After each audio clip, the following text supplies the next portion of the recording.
Assalamualaikum warahmatullahi wabarakatuh. Halo teman-teman semua, pada kesempatan kali ini aku akan menjelaskan sedikit materi tentang cara-cara apa saja yang dapat dilakukan untuk menghindari sikap ria. Semoga video ini memberikan manfaat dan hikmah bagi kita semua. Kalau begitu, yuk kita pahami videonya bersama-sama. Pertama-tama, perkenalkan nama saya Zakira Kirani. Sekarang saya duduk di kelas 10, tepatnya 10 PI1.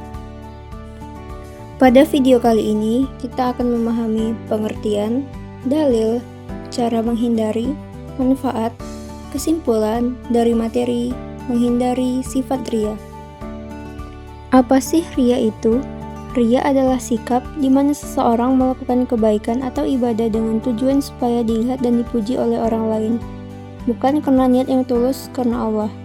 Dalam ajaran Islam, ria dianggap tidak baik karena mengurangi nilai dari perbuatan yang dilakukan. Misalnya, kalau kita memberi sedekah atau berbuat baik tapi tujuannya supaya orang lain menganggap kita baik atau memuji kita, itu termasuk ria.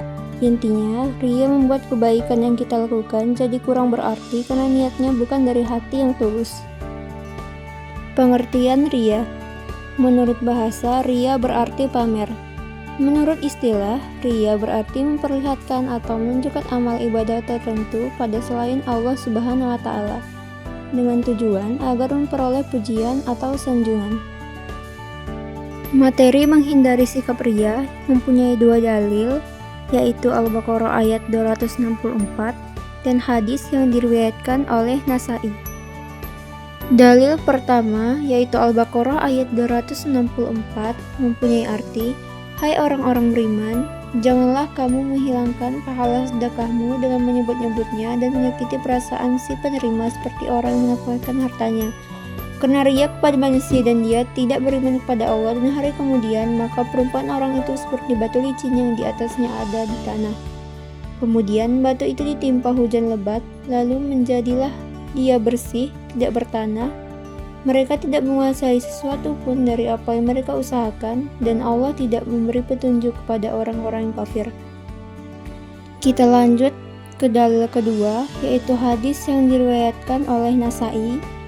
Hadis ini mempunyai arti, dari Abu Umamah Al-Bahili, ia berkata, "Telah datang seorang laki-laki kepada Nabi Muhammad SAW, lalu berkata, 'Bagaimana pendapat Anda mengenai seseorang yang berjihad, mengharapkan upah dan sanjungan, apakah yang ia peroleh?' Rasulullah SAW menjawab, 'Dia tidak mendapatkan apa-apa.' Lalu ia mengulanginya 3 kali. Rasulullah SAW bersabda kepadanya, 'Dia tidak mendapatkan apa-apa.' Kemudian beliau bersabda, 'Allah tidak akan menerima amalan kecuali jika dilakukan dengan ikhlas dan mengharapkan ridhonya.'" Sesudah mengetahui dalil-dalil sikap ria, kita lanjut ke bagian utama dalam materi ini, yaitu cara menghindari sikap ria. Berikut cara-cara yang dapat dilakukan untuk menghindari sikap ria. 1. Luruskan niat. 2. Berdoa dan memohon pertolongan kepada Allah Subhanahu wa Ta'ala. 3. Menyadari kedudukan diri hanyalah seorang hamba. 4.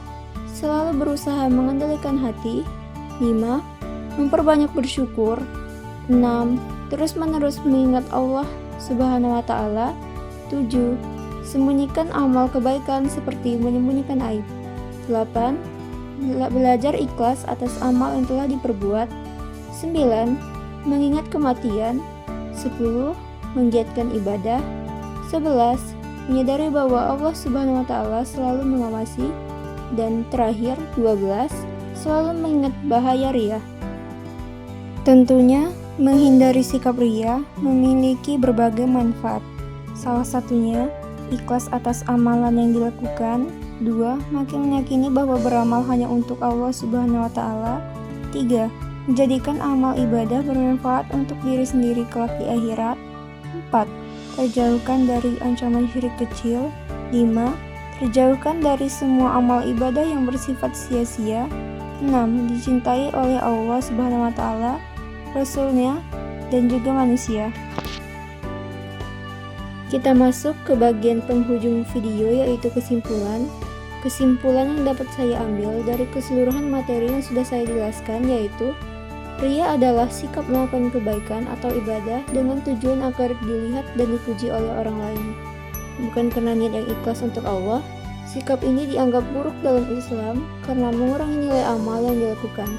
Untuk menghindarinya, kita perlu meluruskan niat, bukan ibadah secara diam-diam, berdoa agar diberi ketulusan hati, dan tidak terlalu fokus pada pujian atau penilaian orang lain. Dengan cara ini, kita bisa menjaga keikhlasan dalam setiap perbuatan baik yang kita lakukan. Sekian dari saya, semoga video ini bermanfaat untuk kita semua. Lebih dan kurang saya mohon maaf. Wassalamualaikum warahmatullahi wabarakatuh.